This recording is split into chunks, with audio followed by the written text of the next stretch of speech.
ప్రియమైన ఆత్మీయులారా అందరికీ నమస్కారం. ఆధ్యాత్మిక సాధనలో మనకి అనేక రకాల మార్గాలు ఉన్నాయి. అంటే ధ్యానము, భక్తి, యోగము, తర్వాత మనకి అనేక రకాలైనటువంటి సాధన మార్గాలు ఉన్నాయి. అయితే పురాతన కాలంలో ఒక వ్యక్తి యొక్క మానసిక స్థితి, శారీరక స్థితి ఒక జడంగా ఉన్నప్పుడు, మనసు అనేది చాలా స్థూలంగా ఉన్నప్పుడు, తర్వాత మనసు అనేది ఈ ప్రాపంచిక విషయాలపైన ఎక్కువగా ప్రవహిస్తున్నప్పుడు వాళ్ళు ఈ సాధనలోకి రావడము కొంచెం కష్టమైనటువంటి స్థితి. సో అలాంటి వాళ్ళకి పూర్వకాలము గురువులు ఏం చేసేవాళ్ళు అంటే ఒకటి మంత్ర సాధన అని చెప్పి స్టార్ట్ చేశారు. అంటే జపము, స్తోత్రం. అంటే జపము, స్తోత్రం అనేది చేస్తూ ఉన్నప్పుడు ఆటోమేటిక్గా ఈ మంత్ర సాధన ద్వారా కూడా శరీర శుద్ధి, మనశ్శుద్ధి జరుగుతుంది అని చెప్పి కొంతమంది శిష్యులకి, అంటే ఎవరైతే ఈ బుద్ధి వికాసం చేసుకొని ఒక వైరాగ్యంతో వచ్చి ఈ తపస్సు సాధన చేసే వాళ్ళకి ఇది అవసరం లేదు. కానీ ఎవరైతే సాంసారికం నుంచి వచ్చి ఒక స్థితిని మనం అందుకోవాలి అనుకున్నప్పుడు వాళ్ళ మనస్సు అంత ఈజీగా ఇటువైపు వచ్చేది కాదు. తెల్లారి లేస్తే ఊహలు, కల్పనలు, ఆలోచనలు, జ్ఞాపకాలు, మనసు చాలా సాంసారికం వైపు పరిగెడతా ఉండేది. సో అలాంటి వాళ్ళ మనస్సుని ఒక నిర్మలం చేయాలంటే, తర్వాత ఒక పవిత్రత తీసుకురావాలి, ఒక వర్తమానంలోకి తీసుకురావాలంటే వాళ్ళు తప్పకుండా ఈ మంత్ర సాధనని ఉపయోగించేవాళ్ళు. అందుకే పూర్వకాలంలో ఒక దీక్ష ఇచ్చేటప్పుడు, అంటే ఈ కాలంలో కూడా అలాంటి గురువులు మనకు ఉన్నారు, ఈ కాలంలో దీక్ష ఇచ్చేటప్పుడు చెవిలో ఒక మంత్రం ఊదేవాడు, దగ్గరికి తీసుకొచ్చి ఒక మంత్రాన్ని చెప్పేవాడు. అది ఒక్కొక్క సాంప్రదాయంలో ఒక్కొక్క మంత్రాలు వాళ్ళ స్థితిని బట్టి ఆ మంత్రాస్ అనేవి ఉంటా ఉండేవి. అదేవిధంగా ఈ కాలంలో కూడా అలాంటి గురువులు ఉన్నారు, ఇప్పటికీ ఉన్నారు. అంటే దీక్ష ఇచ్చేసి ఒక శక్తిని ఇచ్చేసి ఆ చెవిలో ఒక మంత్రాన్ని చెప్తూ నువ్వు జీవితాంతం దీన్ని స్మరిస్తూ అలా జపం చేస్తూ స్తోత్రం చేస్తూ నువ్వు ఉండు, నీ మనసు నిర్మలమైపోతుంది, ఆటోమేటిక్గా నువ్వు ముక్తి మార్గంలోకి వెళ్తావు అని చెప్పి ఇలా సాధన చేపించే మాస్టర్స్ కూడా ఉన్నారు. ఒకప్పుడు ఉన్నారు, ఇప్పుడు కూడా ఉన్నారు. అదేవిధంగా మనకి అనేక సాంప్రదాయాల్లో మనం ఇది చూస్తున్నాము. ఒక్కొక్క రిలీజియన్లో, ఒక్కొక్క సెక్ట్లో, ఒక్కొక్క కమ్యూనిటీలో ఒక్కొక్కలాగా సాధన చేపిస్తూ ఉంటారు. అదేవిధంగా మనకి బుద్ధ పరంపరలో కూడా మనకి టిబెట్లో అవలోకితేశ్వర అనేటటువంటి ఒక మాస్టర్, తను కూడా ఒక మంత్రాన్ని ఇచ్చాడు. ఆ మంత్రము జపం చేస్తున్నప్పుడు, దాన్ని పఠిస్తున్నప్పుడు, అంటే ఇప్పటికీ టిబెట్లో ఆ కల్చర్ ఉంది. టిల్ టుడే ఈ రోజుల్లో కూడా ఆ మంత్రాన్ని జపిస్తూ ఉంటారు. ఆ మంత్రాన్ని జపించడం ద్వారా 24 hours 365 days day and night దాన్ని జపించడం వల్ల కూడా మన లోపల తెలియకుండా ఒక పాజిటివ్ వైబ్స్ రావడము, తర్వాత మనము గతం భవిష్యత్తు వదిలేసి వర్తమానంలోకి రావడము, అండ్ తర్వాత తెలియకుండానే మనసు నిర్మలం కావడము, తెలియకుండానే ఆలోచన స్థితి రావడము, ఇదంతా కూడా జరుగుతుంది. అంటే అఫ్కోర్స్ ఇది ఒక స్టార్టింగ్ స్టెప్. అంటే మంత్ర సాధన అనేది ఒక స్టార్టింగ్ స్టెప్, జపము, స్తోత్రం అనేది స్టార్టింగ్ స్టెప్. ఇక్కడ నుంచే ఒక మనిషి జర్నీ అనేది జనరల్గా స్టార్ట్ అవుతుంది. కానీ కొంతమంది ఎలా ఉంటారంటే ఇదేది లేకుండా డైరెక్ట్ ధ్యాన స్థితిని అందుకోవడము, ఇదేది లేకుండా వాళ్ళు ఒక తపస్సుని అందుకోవడం అనేది జరుగుతూ ఉంటుంది. కానీ చాలామంది దీన్ని ఆధారం కూడా తీసుకుంటారు, అంటే ఇది ఒక మెట్ అన్నట్టు. అదేవిధంగా దీన్ని టిబెటన్ మంత్ర అంటారు. దీన్ని మనకి ఫస్ట్ మహాయాన మంత్ర అని కూడా అంటారు. దీన్ని మహాయాన మంత్ర, టిబెటన్ మంత్ర. తర్వాత దీన్ని ఇచ్చింది ఎవరంటే అవలోకితేశ్వర. తను ఈ మంత్రాన్ని ఇవ్వడం జరుగుతుంది. ఆ మంత్రం ఏంటంటే ఓం మణి పద్మేహం. ఈ మంత్రం యొక్క అర్థం ఏంటి, ఇది ఎలా ఉద్భవించింది అని దీన్ని కొంచెం మనము మూలాల్లోకి వెళ్ళినప్పుడు గౌతమ బుద్ధుడు జ్ఞానోదయాన్ని అందుకునే దానికంటే ముందు తనకి ఒక 7 విజన్స్ వస్తాయి. అంటే ఒక 7 విజన్స్ వస్తాయి. అంటే విజన్స్ అంటే ఏంటంటే స్వప్నం లాంటి సత్యము. అది సత్యమే, కానీ అది చూస్తున్నప్పుడు స్వప్నంలాగా అనిపిస్తుంది. అట్లా తనకి అంటే తను భవిష్యత్తులో చేయబోయేటటువంటి తన జీవిత లక్ష్యాలు అనేవి తనకి జ్ఞానోదయం పొందేదానికంటే ముందు ఒక 7 విజన్స్ వస్తాయి. అందులో ఒక విజన్ ఏంటంటే తన నాభి నుంచి ఒక కమలం పువ్వు వికసిస్తున్నట్టు నాభి నుంచి. దాన్నే మణి పద్మేహం అంటారు. పద్మం అంటే కమలం, మణి అంటే ఏంటి? జ్యువెల్, అంటే ఒక వజ్రం అన్నట్టు. ఒక వజ్రము, ఒక వైడూర్యము. తర్వాత ఓం. ఈ మంత్రం యొక్క అర్థమైన ఓం అంటే ఏంటి? అదొక శబ్దము. ఇప్పుడు అన్ని ధర్మగ్రంథాలు, శాస్త్రాలు, అనేక మంది పండితులు, అనేక మంది జ్ఞానులు కొన్ని చోట్ల రకరకాలుగా విభేదించారు. ఒక ధర్మాన్ని ఇంకో ధర్మము, ఒక సిద్ధాంతాన్ని ఇంకో సిద్ధాంతము, ఇవన్నీ చాలా చోట్ల రకరకాల విభేదాలు ఉన్నాయి మనకి. ఒక రిలీజియన్ నుంచి ఇంకో రిలీజియన్కి రకరకాల డిస్క్రిమినేషన్స్ మనకు కనబడతాయి సొసైటీలో. కానీ ఒక చోట మాత్రము అందరూ ఏకమయ్యారు. అదేంటంటే ఓం. ఈ ఓం అనేది ఏంటి అంటే ఒక సౌండ్, ఎగ్జిస్టెన్స్ యొక్క సౌండ్, అస్తిత్వం యొక్క ఒక శబ్దము, విశ్వం యొక్క శబ్దము, విశ్వం యొక్క ఆంతరంగిక శబ్దము. ప్రపంచంలో 2 రకాల శబ్దాలు ఉంటాయి. ఒకటి ఆహత నాదం ఉంటుంది, రెండవది అనాహత నాదం ఉంటుంది. ఈ ఆహత నాదం అనేది 2 వస్తువుల రాపిడితో వచ్చేటటువంటి శబ్దము. అంటే 2 వస్తువులు కలిసినప్పుడు వచ్చేటటువంటి సౌండ్. ఇది భౌతిక ప్రపంచంలో తెల్లారేచి మనం చూస్తూ ఉంటాం. అందుకే ప్రతి వస్తువుకి, ప్రతి వ్యక్తికి సౌండ్ ఉంటుంది. ఈ సౌండ్, శక్తి, ఈ రెండింటి యొక్క కలయికతోనే ఈ విశ్వం అంతా నడుస్తుంది. సౌండ్ అండ్ లైట్, ఈ రెండింటి యొక్క కలయికతోనే మొత్తం ప్రపంచం అంతా, యూనివర్స్ అంతా నడుస్తూ ఉంది. కాబట్టి ఈ సృష్టికి మూలం, ఈ జీవిత యాత్రకి మూలం, తర్వాత ఈ విశ్వం యొక్క నిర్మాణానికి మూలం ఏంటంటే ఒకటి శబ్దము, రెండవది కాంతి అంటే లైట్. ఈ రెండింటి యొక్క కలయికతోనే మొత్తం ప్రపంచం అంతా నడుస్తుంది. అంటే ప్రతి ఒక్క సిద్ధాంతంలో, ప్రతి ఒక్క ఫార్ములాలో, అది సైన్స్ కానీ స్పిరిచువాలిటీ కానీ దేంట్లో అయినా కానీ ఈ రెండింటిని ఆధారంగా తీసుకొనే ఇన్ని రకాల ఫార్ములాస్, ఇన్ని రకాల ఈక్వేషన్స్, ఈవెన్ సైన్స్ అండ్ టెక్నాలజీలో మనం తీసుకుంటే, అదేవిధంగా ఆధ్యాత్మికంలో కూడా ఈ రెండింటిని బేస్ చేసుకొనే ఈ సిద్ధాంతాలన్నీ వచ్చాయి. కాబట్టి ప్రతి ధర్మగ్రంథంలో, ప్రతి శాస్త్రంలో ఈ ఓం గురించి ఒక విశ్లేషణ ఉంది.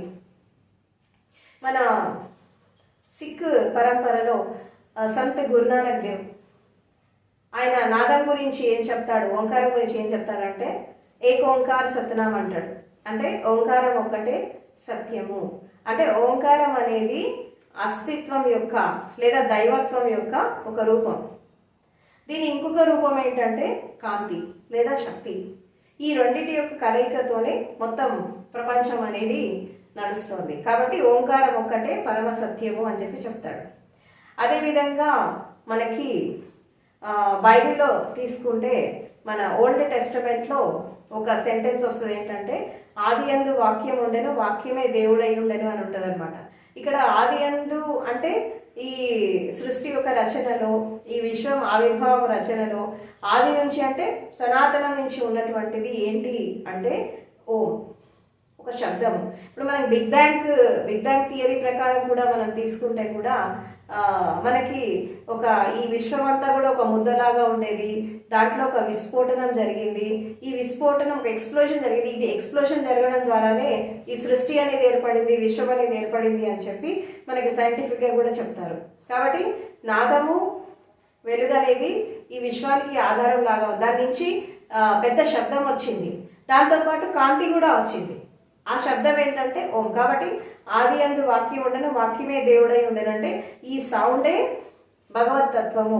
ఈ సౌండే ఈ దైవత్వానికి ఒక ప్రతిరూపం అని చెప్పి దాంట్లో కూడా చెప్పబడింది.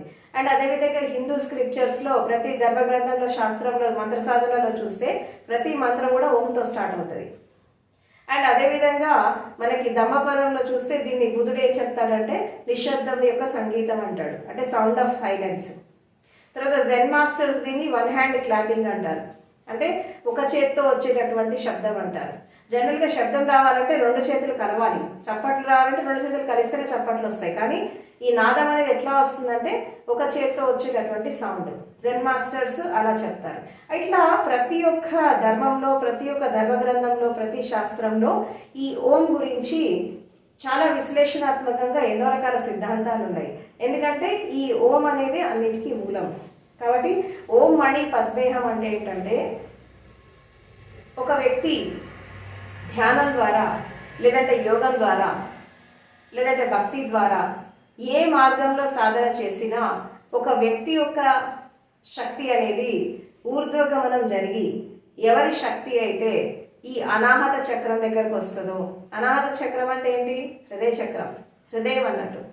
ఈ హృదయంలో ఎలాంటి క్వాలిటీస్ ఉంటాయి అంటే ప్రేమ, భక్తి, కరుణ, మానవత్వం, వీటన్నిటితో పాటు నాదం కూడా ఉంటుంది. అందుకే దీన్ని అనాహత చక్రం అన్నారు. అనాహతం అంటే ఏంటి? ఆహతం అంటే మనం ఇందాక చెప్పుకున్నాం, రెండు వస్తువుల రాపిడితో వచ్చేటటువంటి శబ్దము. అనాహతం అంటే ఏంటంటే ఎలాంటి ఆధారం లేకుండా, ఎలాంటి ఒక వస్తువు యొక్క స్థితి లేకుండా యథాతథంగా శూన్యం నుంచి వచ్చేటటువంటి ఒక సౌండ్. అందుకే దాన్ని ఏమంటారు? అనాహత నాదం అంటారు. ఈ అనాహత నాదం అంటే ఇస్ నథింగ్ బట్ ఓం. కాబట్టి ఎవరి శక్తి అయితే అనాహత చక్రానికి వస్తుందో అప్పుడు వాళ్ళ లోపల ఉండేటటువంటి ఈ నాదం అనేది జాగృతం అవుతుంది. ఈ నాదం ఎప్పుడైతే జాగృతం అవుతుందో అక్కడ నుంచి ఈ స్పిరిచువల్ జర్నీ అనేది స్టార్ట్ అవుతుంది. ఈ నాదమే మెల్లిమెల్లిగా వెలుగులోకి తీసుకెళ్తుంది. ఈ నాదం నుంచే వెలుగులోకి ప్రయాణం చేస్తూ ఉంటారు. కాబట్టి అసత్యం నుండి సత్యానికి, అంధకారం నుండి వెలుగుకి, మృత్యువు నుండి అమృత తత్వానికి ఒక మనిషి ట్రావెల్ చేయాలి అంటే ఈ యొక్క నాదం అనేది ఒక వాహనం, ఒక వెహికల్. ఈ వెహికల్ ఎట్లా అంటే మనం ఇన్నర్ జర్నీ చేస్తున్నప్పుడు, అంతర్యాత్ర చేస్తున్నప్పుడు ఈ నాదం అనేది ఒక వాహనం లాగా మనకు పనిచేస్తుంది. ఇప్పుడు మనం బయట ట్రావెల్ చేసినప్పుడు మనం కారు, బస్సు, ఫ్లైట్ పట్టుకొని ఎలా వెళ్తామో అంతర్యాత్ర చేస్తున్నప్పుడు కూడా ఈ నాదం అనేది ఒక వాహనం లాగా పనిచేస్తుంది. ఈ నాదాన్ని బేస్ చేసుకొని మనం ఇన్నర్ జర్నీలోకి వెళ్ళిపోతాము. కాబట్టి ఓంకి అంత ఇంపార్టెన్స్ ఇచ్చారు. తర్వాత మణి అంటే ఏంటి అంటే బుద్ధుడికి వచ్చినటువంటి ఆ విజన్ ఏంటంటే తన మణిపురాకి తర్వాత స్వాధిష్టాన చక్రానికి మధ్యలో తన నాభి పైనుంచి ఒక కమలం వికసిస్తుంది. ఆ కమలం అంటే మణి అంటే ఒక విధంగా మణిపుర చక్రము. ఈ మణిపుర చక్రం నుంచి ఒక కమలం వికసిస్తుంది. వాస్తవానికి ఏంటంటే శీల కమలం వికసించడం అంటారు దీన్ని. అంటే ఎవరి చైతన్యం అయితే మూలాధార స్వాధిష్టాన్ని దాటి మణిపురాకు వచ్చేస్తుందో అప్పుడు కంప్లీట్గా వాళ్ళకి శరీర శుద్ధి అనేది జరుగుతుంది. శరీర శుద్ధి ఎప్పుడైతే కంప్లీట్గా జరుగుతుందో అక్కడ శీల కమలం వికసిస్తుంది. ఈ శీల కమలం వికసించినప్పుడు అక్కడి నుంచి ఒక పద్మము అనేది ఆవిర్భావం జరుగుతుంది. అంటే ఇక్కడ ఈ పద్మం అనేది దేనికి ప్రతీక అంటే లోటస్ ఫ్లవర్ని ఒక సింబాలిక్గా చూపిస్తారు. దేనికంటే ఒక జ్ఞానానికి, సత్యానికి ఒక సంకేతం లాగా చూపిస్తారు కమలాన్ని. ఈ కమలం పువ్వు యొక్క స్వభావం ఏంటి అంటే నిర్లిప్తత. ఏ నీళ్ళల్లో అయితే అది ఉంటుందో ఆ నీటిని అంటుకోకుండా ఉంటుంది, ఆ నీటిని తాకకుండా ఉంటుంది. కాబట్టి ఒక నిర్లిప్తత వచ్చేస్తుంది. ఆ నిర్లిప్తత వచ్చినప్పుడు అది దేనికి అటాచ్ కాకుండా ఉంటుంది. కాబట్టి కమలం పువ్వు ఒక పవిత్రతకి, తర్వాత జ్ఞానానికి, అదేవిధంగా నిర్లిప్తతకి ప్రతీక. ఎప్పుడైతే నాభి నుంచి ఒక కమలం అంటే ఒక విధంగా చెప్పాలంటే శీల కమలం. ఒక మనిషికి జీవితంలో 3 రకాల కమలాలు వికసించాలి. ఒకటి శీల కమలం, రెండవది హృదయ కమలం, మూడవది సహస్రదళ కమల వికాసం. అంటే శీలకమలం వికసించినప్పుడు మనిషి పరిపూర్ణమైనటువంటి మానవుడిలాగా ఆవిర్భవిస్తాడు. తర్వాత హృదయ కమలం వికసించినప్పుడు ఒక ప్రేమతత్వంతో, ఒక మైత్రి భావనతో జీవితం అనేది ఒక ఫలవంతంగా అవుతూ ఉంటుంది. అదేవిధంగా సహస్రదళ కమల వికాసం జరిగినప్పుడు ఒక వ్యక్తి పరిపూర్ణమైనటువంటి జ్ఞానాన్ని అందుకుంటాడు. కాబట్టి ఈ మణిపుర చక్రం నుంచి ఆవిర్భవించినటువంటి ఆ కమలం ఏంటంటే అది పద్మం. అంటే ఇక్కడ ఓం మణి పద్మేహం ఈ మంత్రం యొక్క అర్థం ఏంటంటే, ఎవరి చైతన్యం అయితే మూలాధార స్వాధిష్టానం దాటి మణిపురంలోకి వచ్చాక ఒక కమలంలాగా శక్తి వికాసం జరిగాక ఆ కమలం నుంచి వచ్చేటటువంటి ఆ శబ్దం ఏంటంటే ఓం. ఈ ఓం అనే శబ్దం ఎక్కడ వస్తుంది అంటే మన అనాహత చక్రంలో వస్తుంది, మన హృదయ కమలంలో వస్తుంది. ఈ హృదయ కమలం వికసించినప్పుడు మన లోపల నాదం అనేది జాగృతం అవుతుంది. ఈ నాదాన్ని అందుకొని ఎవరైతే ముందుకు వెళ్తారో వాళ్ళు ఒక 1000 రేకుల బంగారు కమలం వికసించినప్పుడు ఆ వ్యక్తి పరిపూర్ణమైనటువంటి జ్ఞానాన్ని అందుకుంటాడు అని చెప్పి ఈ మంత్రం యొక్క అర్థం. సో ఓం మణి పద్మేహం అనేటటువంటి ఈ మంత్రం ఏంటంటే ఇది ఒక టిబెటన్ మంత్ర. ఈ టిబెటన్ మంత్రాన్ని ఇప్పటికీ ఎస్పెషల్లీ మనకి ఈ మహాయాన సెక్ట్కి సంబంధించినటువంటి బుద్ధిస్ట్ మాంగ్స్, తర్వాత అవలోకితేశ్వర అతని వాళ్ళ అనుచరులు, తర్వాత ఈవెన్ దలైలామా గురు పరంపరలో భాగంగా కూడా ఈ టిబెటన్ మంత్రాన్ని ఇప్పటికీ వాళ్ళు చాంటింగ్ చేస్తారు. అంటే వాళ్ళ యొక్క నమ్మకం ఏంటంటే దీన్ని చాంటింగ్ చేయడం ద్వారా సహజంగానే మన శరీరము, మన మనసు, మన ఇంద్రియాలు శుద్ధి జరుగుతాయి. ఆ శుద్ధి జరగడం ద్వారా మనం ఆటోమేటిక్గా ఒక జ్ఞానాన్ని అందుకుంటాం అనేది ఇప్పటికీ వాళ్ళ సాధన చేస్తూ ఉంటారు. సో టిబెటన్ మంత్ర అనేది ఒక శాంతికి, సౌభ్రాతృత్వానికి, తర్వాత ఒక జ్ఞానానికి, అదేవిధంగా ఒక పవిత్రతకి చిహ్నం లాగా భావిస్తారు. కాబట్టి ఈ టిబెటన్ మంత్రాన్ని అంటే ఎవరి మనసు అయితే స్థూలంగా ఉంటుంది, ఎవరి మనసు అయితే ఆలోచనల ప్రవాహం 1 నిమిషం కూడా ఆగకుండా ప్రవహిస్తాయో వాళ్ళు ఈ మంత్ర సాధన చేసినప్పుడు, అంటే ఎక్కువ కాదు, ఒక 1 మంత్ ఈ మంత్ర సాధన చేసినప్పుడు 24 అవర్స్ 365 డేస్ ఈ మంత్రాన్ని జపించినప్పుడు వాళ్ళ లోపల ఈ యొక్క మార్పు అనేది జరుగుతూ ఉంటుంది. అంటే ఇది ఒక టెక్నిక్. అంటే ఒక విధంగా చెప్పాలంటే ఇది ధ్యాన పద్ధతి కాదు, ఇది ఒక మంత్ర సాధన. ఈ సాధన వేరు. అంటే ధ్యానం ద్వారా ఎలాగైతే ప్యూరిఫికేషన్ జరుగుతుందో దీని ద్వారా కూడా జరుగుతుంది. ఇదొక వే అన్నమాట. కాబట్టి ఈ జపము, స్తోత్రము, మంత్ర సాధన అనేది మనకి భారతదేశంలో ఎప్పటి నుంచో ఉంది. అదేవిధంగా మన ఈవెన్ బుద్ధిజంలో కూడా ఈ మహాయాన సూత్ర, అవలోకితేశ్వర ఇచ్చినటువంటి ఈ సూత్రం అనేది ఇప్పటికీ ఫాలో అవుతున్నారు, ఇప్పటికీ సాధన చేస్తున్నారు. అండ్ దీని ద్వారా కూడా ఎన్లైట్ అయిన వాళ్ళు చాలామంది ఉన్నారు. ఇప్పుడు జనరల్గా నోటితో, మనసుతో, హృదయంతో మనం ఈ మంత్రాన్ని జపం చేస్తూ చేస్తూ ఒకసారి ఆగిపోయామనుకో ఏం జరుగుతుంది? ఆటోమేటిక్గా శూన్యస్థితి వచ్చేస్తుంది. ఆ శూన్యస్థితిలోకి వచ్చినప్పుడు ఆలోచనలు ఆగిపోతాయి, భావాలు ఆగిపోతాయి. అక్కడ ఏమవుతుంది? ఆ శూన్యం నుంచి ఒక నాదం వస్తుంది. ఆ నాదాన్ని వింటూ వింటూ ముందుకెళ్ళినప్పుడు ధ్యానం వచ్చేస్తుంది. ఆ ధ్యానాన్ని చేస్తూ చేస్తూ ముందుకెళ్ళినప్పుడు సమాధిలోకి వెళ్తారు. ఆ సమాధి నుంచి జ్ఞానాన్ని అందుకుంటారు. కాబట్టి ఇది మంత్ర సాధన. మనం దేంతోనైనా మనం సాధన మొదలు పెట్టచ్చు, దేంతోనైనా మనం సాధనతో ముందుకెళ్ళచ్చు. కానీ ఏది చేసినా త్రికరణ శుద్ధిగా చేయాలి, మనస వాచ కర్మణ చేయాలి. అలా చేసినట్టయితే ఈ మంత్రం అనేది ఒక సాధకుడికి చాలా ఉపయోగపడుతుంది. అంటే స్థూలంగా మనసున్న వాళ్ళు, శూన్యస్థితి రాని వాళ్ళు, ఆలోచనల ప్రవాహం ఎక్కువ ఉన్న వాళ్ళు ఈ మంత్ర సాధన చేస్తే, ఒక 1 మంత్ ఈ సాధన చేస్తే తప్పకుండా వాళ్ళకి శరీర శుద్ధి, మనశుద్ధి, భావశుద్ధి జరుగుతుంది. కాబట్టి ఎవరైనా ఇలాంటి పరిస్థితిలో ఉన్నప్పుడు, ఏ సాధకుడైనా ఒకవేళ ఇలాంటి పరిస్థితిలో ఉంటే తప్పకుండా ఈ సాధన చేయండి, మీకు ఆ లాభం అనేది వస్తుంది. కాబట్టి ఓం మణి పద్మేహం అనేది చాలా మంచి మంత్రము. ఈ మంత్రాన్ని జపిస్తూ జపిస్తూ అన్ని మంత్రాల యొక్క అంతరార్థం ఏంటంటే మనసుని శూన్యం చేసుకోవడమే. కానీ ఒకేసారి మనసు శూన్యం కాదు కాబట్టి మనసుని నెగిటివిటీ వైపు నుంచి పాజిటివిటీ వైపు మరలించాలి. కాబట్టి ఈ సాంసారికమైన ఆలోచనలు దాటి ఒక పారమార్థికమైనటువంటి చింతనలో వెళ్ళడానికి, అంటే ఒక విధంగా చెప్పాలంటే దుష్కర్మ నుంచి సత్కర్మలోకి, తర్వాత చెడు నుంచి మంచిలోకి, తర్వాత ఒక అశాంతి నుంచి శాంతిలోకి, తర్వాత ఒక అల్లకల్లోలమైనటువంటి స్థితి నుంచి ఒక ప్రశాంతకర స్థితిలోకి రావాలంటే ఈ మంత్ర సాధన అనేది ఉపయోగపడుతుంది. కాబట్టి ఎవరైనా సరే ఈ మంత్ర జాప అనేది చేయొచ్చు. కానీ ఎలా చేయాలి అంటే ఫస్ట్ మంత్రాన్ని నోటితో జపించాలి, తర్వాత మనసులో జపించాలి, దాని తర్వాత భావంలో జపించాలి. ఈ భావంలో జపించాక తర్వాత స్టాప్ చేయాలి. స్టాప్ చేసి శూన్యంలోకి వెళ్ళిపోయి వినాలి. ఇది జపించడం ద్వారా నా లోపల నుంచి ఏమైనా వస్తుందా అని వినగలిగితే ఏదో ఒక నాడు ఈ మంత్ర సాధన ద్వారా కూడా మనిషికి ఆ శూన్య స్థితిలోకి, ఆ ధ్యాన స్థితిని తప్పకుండా అందుకుంటాడు. కాబట్టి ఇది ఓం మణి పద్మేహం టిబెటన్ మంత్ర యొక్క రహస్యం. Thank you so much.